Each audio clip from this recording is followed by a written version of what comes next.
T20 विश्वचषक विजेत्या भारतीय क्रिकेट संघाचं मुंबईत शानदार स्वागत. मरीन ड्राईव्ह ते वानखेडे स्टेडियमपर्यंतच्या विजयी मिरवणुकीला क्रिकेट प्रेमींकडून भरभरून प्रतिसाद. वानखेडे स्टेडियममध्ये भारतीय संघाबरोबर विजयोत्सव साजरा करण्यासाठी क्रिकेट रसिकांनी अलोट गर्दी केली. BCCIकडून भारतीय संघाला 125 कोटी रुपयांचा धनादेश सोपवला जाणार. T20 विश्वचषक विजेत्या भारतीय क्रिकेट संघानं मायदेशी परतल्यावर नवी दिल्लीत घेतली पंतप्रधान नरेंद्र मोदी यांची भेट.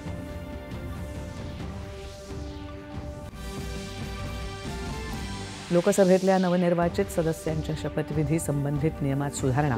शपथविधीनंतर कोणत्याही प्रकारच्या घोषणाबाजी किंवा टिप्पणीला मनाई. सभागृहात असभ्य भाषा वापरल्याप्रकरणी दिलगिरी व्यक्त केल्यानंतर विधान परिषदेचे विरोधी पक्षनेते अंबादास दानवे यांचं निलंबन मागे. उद्यापासून कामकाजात होणार सहभागी.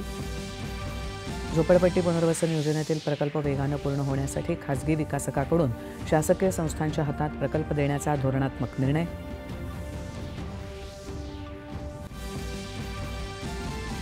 मुंबईमध्ये सरन्यायाधीश धनंजय चंद्रचूड यांच्या हस्ते सिक्युरिटीज ॲपेलेट ट्रायब्युनल अर्थात सॅटच्या अत्याधुनिक कार्यालयाचं उद्घाटन.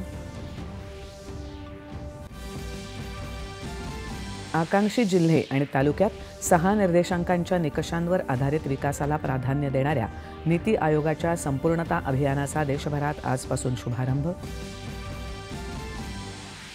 आणि 5 महिन्यांच्या तुरुंगवासानंतर हेमंत सोरेन पुन्हा झारखंडच्या मुख्यमंत्रीपदी विराजमान.